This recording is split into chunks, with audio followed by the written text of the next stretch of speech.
Slovenski davčni sistem potrebuje celovito reformo, da bi se uskladil z mednarodnimi standardi, da bi zagotovili pravično in vzdržno strukturo prihodkov. Država je davčni sistem v preteklosti večkrat prilagajala, žal večkrat tudi neuspešno.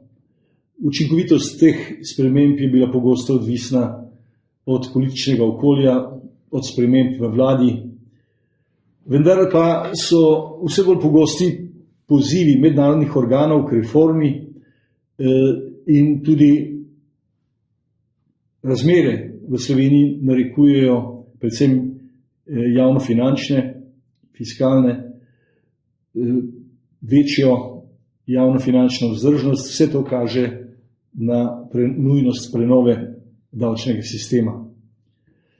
Prenova davčnega sistema bi lahko potekala v naslednjih smereh. Osrednje vprašanje, večkrat opozorjeno s strani javne razprave doma in v tujini, se veže na dohodnino. Predlogi so prvič odprava najvišjega dohodninskega razreda, 50%, tega nad 74.160 evrov,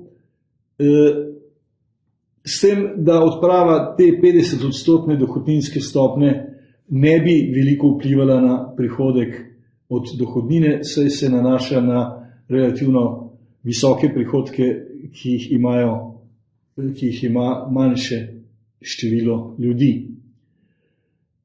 Drug predlog je zvišanje davčne stopnje v drugem, tretjem in četrtem davčnem razredu, to se pravi 27, 34 in 39%.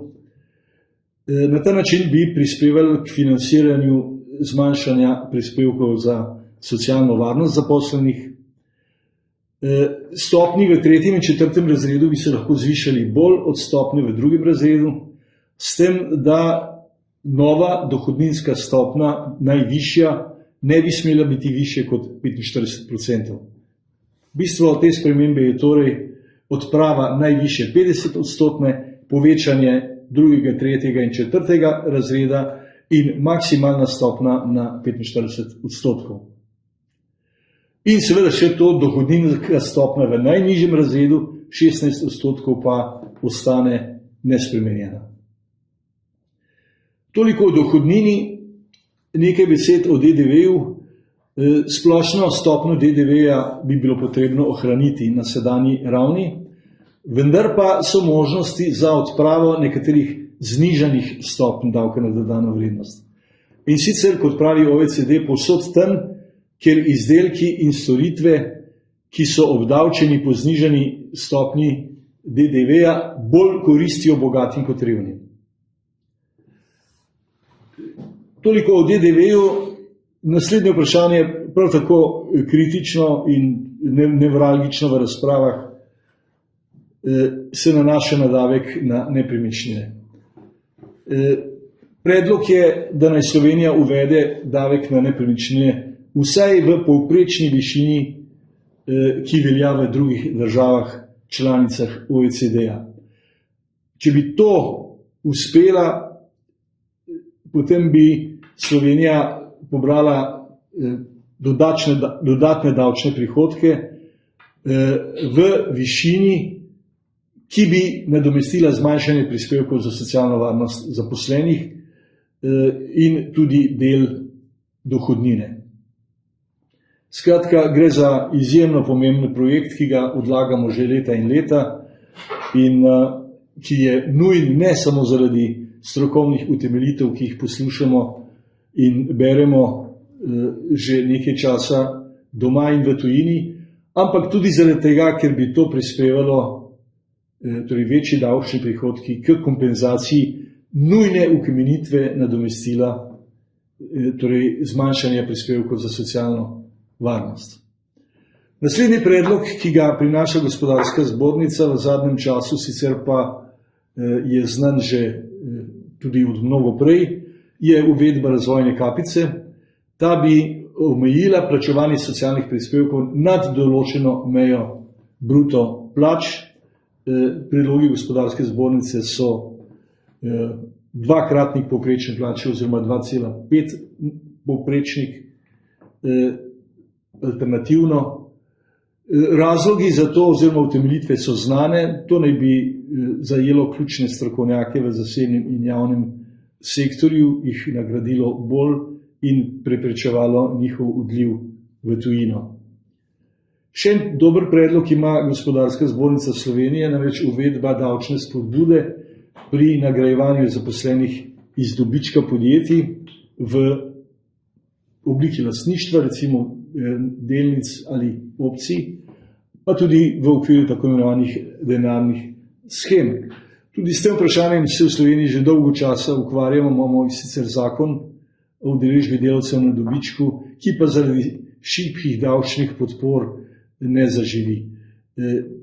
Predlogi, ki jih poznamo iz zadnjega obdobja, so dobra podlaga za vzpodbude na področju udeležbe in dobičku in lastništva zaposlenih.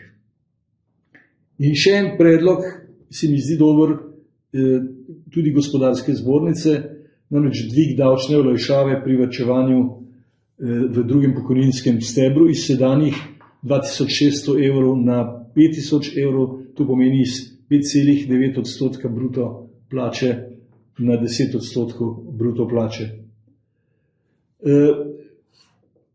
Obstaja pa še en predlog Gospodarske zbornice Slovenije, ki pa se mi ne zdi, da je vreden podpore.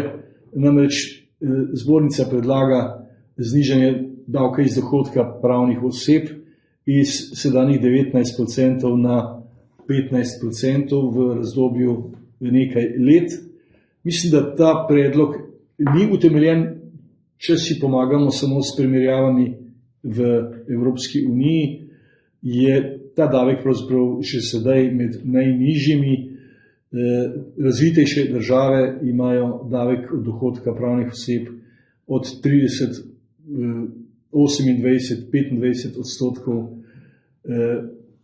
Tudi naše države v okolju imajo višji davek na dodano vrednost, z izjemo Hrvaške, kjer je 15%.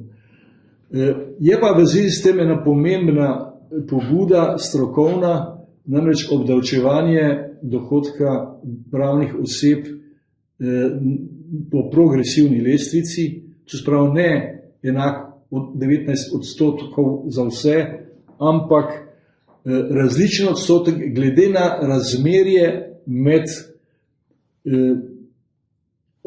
denarjem, ki je bil izplačan za